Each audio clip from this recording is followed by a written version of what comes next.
Hi there, I'm Morgan Hickman with World's Strongest Reviews, and today we are doing Deadpool. Um, yeah, 2016, directed by, let's see here, Tim Miller, who actually hasn't directed hardly anything else. This is really his debut film, so pretty impressive. The only other thing I found really kind of connection was that he was a visual effects artist on Scott Pilgrim, and I really like that movie. And this kind of captures the same energy. So yeah, let's go into it. Let's see. So first of all, you can't not mention Ryan Reynolds. Uh, finally, like the movie he was completely meant for in every way. That Green Lantern thing, no. His past Deadpool performance in that uh, Wolverine origin movie, no. It finally happened, and really, it just shows you how much of a difference a competent project makes in letting an actor really fill a role properly and unleash their entire potential. And that's what this movie was. It was done in all the right ways, and it just really allowed for him to be perfect for this character, and for him and the character to really mesh and turn into one of the great character fills, actor for character. Probably the other ones that jump to mind are like Hugh Jackman as Wolverine, or Reeves as Superman. Some of those just obviously. I'm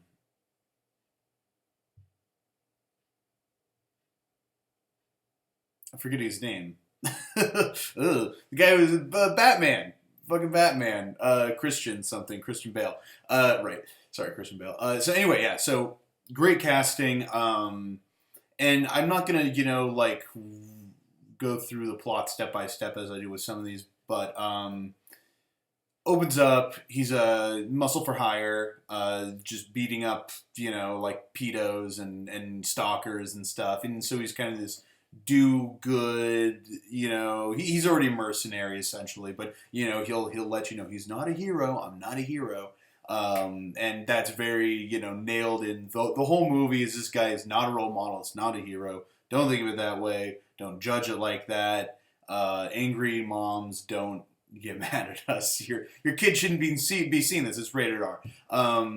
And frankly, that rating saved the movie. The movie. If it was rated PG-13, if they couldn't just go at it with just the cuss words galore and as much just mature content as possible, it wouldn't be the same. It wouldn't be as good of a movie.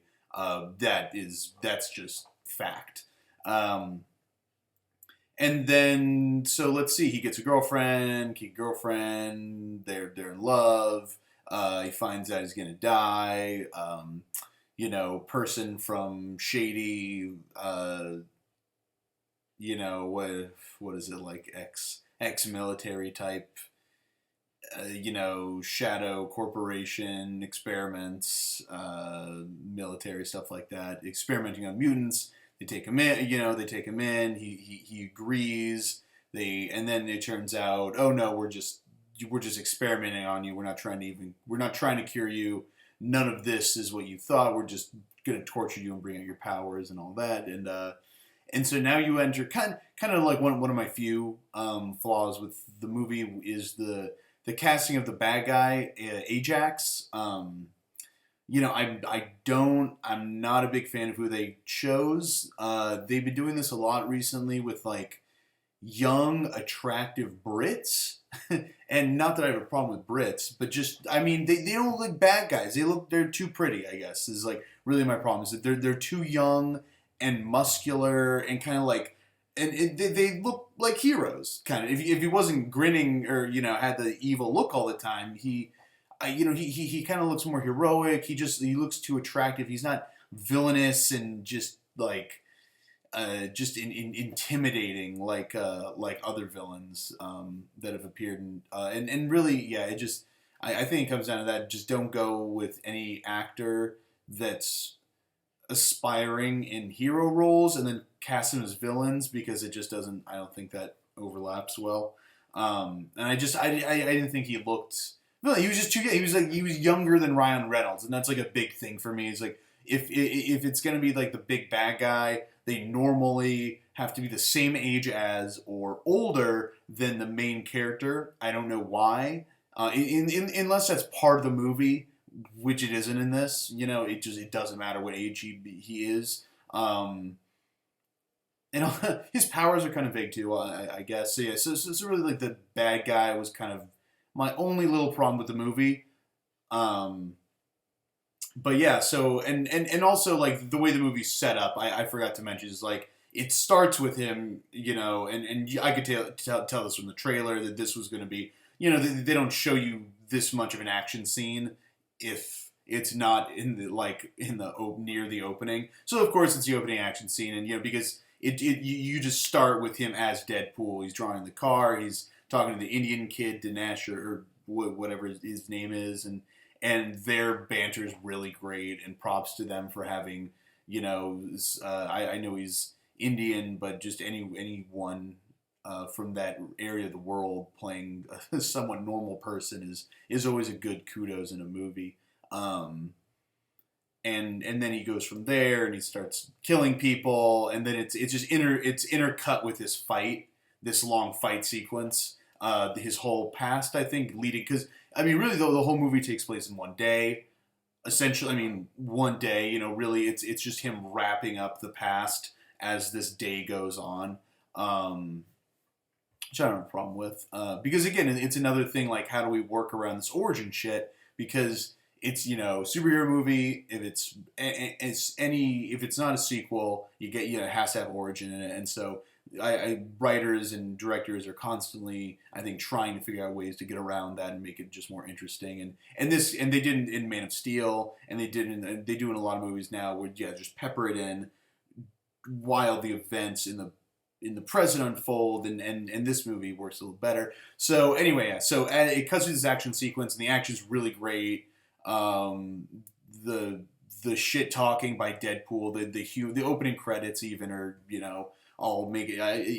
The movie is always breaking the fourth wall, and it's just in all these ways, in everything it chooses to do and attack you and just tear down all these preconceived notions, and have fun with itself. It does, and you love it for it, and that's, I think, one of the movie is not trying to, it's being unique, it's being wild, it's trying new things out, and it's not like, are you okay with this? Because we're gonna go in a direction now, and it just goes, and you love it because it works, it's done well, and let's see, and he looks good. T.J. Miller's kind of funny. Yeah, so they find out who his girlfriend is, of course. They kidnap the girlfriend. He's trying to get the girlfriend back the whole time. It ends up, I'm just going to, skip ahead a lot. And then I guess eventually, like, Colossus and Negasonic Teenage Warhead show up, and she's amazing. But maybe the best part, well, there's so many good parts about her, but one of the best parts is, like, the costume design that they went with. It's very classic, not dark. Emphasis on that, not dark, just very light, and it's simple yet retro, and it just looks really good. And they kind of, I haven't seen the Apocalypse movie, but it looks like they kind of went in that direction with the suits in that, and I love that.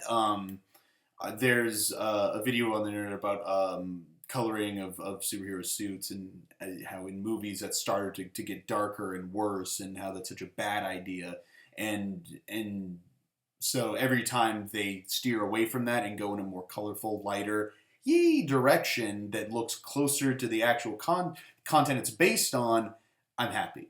So she looks good. Colossus looks good. The only little problem with Colossus, I guess, is that he never turns back human, So I'm like, I kind of like seeing that. The fact that he's always I don't know, iron or steel or whatever. I could have, I guess, gone with seeing him as a human. Would have helped a little. Also, I just like seeing him transform. It looks so good in X2 when he does that. Awesome little scene. But yeah, he's good. And then they have the face off with the bad guy and on an old downed one of those big flying ships from Captain America 2, one of Shield's, I don't know, like aircraft carrier, super aircraft. Is on this downed aircraft, and so it's a good setting. And it's just the only problem is I guess another little tiny problem is that both of the bad guys, both Angel Crush or whatever, played by Gina Carano. Hello, she is very good looking. And Ajax, they both kind of have the same power. I feel they both have just super speed and super strength, and apparently Ajax is super healing. Even though I don't remember them saying it about him, he does get he says he can't feel pain, and I get that. But Deadpool nails him to this a highway barricade through his body with a sword, and he kind of gets up and rides off. And after that, I think he gets stitched up, but it's I don't know, man. That guy takes a lot of punishment. And they don't really explain that, and he doesn't really have any unique powers other than super strength and super speed. So it just basically amounts in a lot of good fist fights, which is okay, but I don't know. Sometimes it's well, they are mutants, and they do that, and the girl is being held in his little tank that he was originally tortured in and turned into Deadpool in, and he beats the bad guy. The whole tanker thing falls over, and this is the part that's the biggest bullshit moment. And I was so surprised, it happened, and they don't call attention to it because it's well, the whole movie, it's that kind of movie where you can really have anything happen because they can just joke it away the next second, breaking the fourth wall, and it's okay. And so when this happens, you're wait, what? She basically, the whole ship falls over and everyone's crashing out, and the girl, his girlfriend trapped in the tank. The tank falls off, and with everything else, as the ship, the carrier, collapses over, and they find her, and she's fine. The tank's just okay. It just it was totally okay. And I was wait, what? We already know it's not indestructible. Even in that fight, he throws his sword through the glass and almost I don't know, attempt to maybe I get air in there or something. But either way, we know that you can break. It's not it's unbreakable glass, and he even broke out of it when he first escaped. But so that was a little a little plot holy, and it's why didn't you? I didn't have anything else happen to solve that, but that happens. But I mean, again, all the while, great humor. And I'm not. I've only seen it once, so I can't directly reference all of my favorite jokes and whatever. But I mean, all in all, the humor is what just constantly is just getting this movie, making it another animal than I think the rest of the Marvel movies can be. I think they kind of they were itching at it, or tapping on it with Guardians, and then this one really blew it up. This just amazing banter, really dirty jokes, but just fun. It's just fun.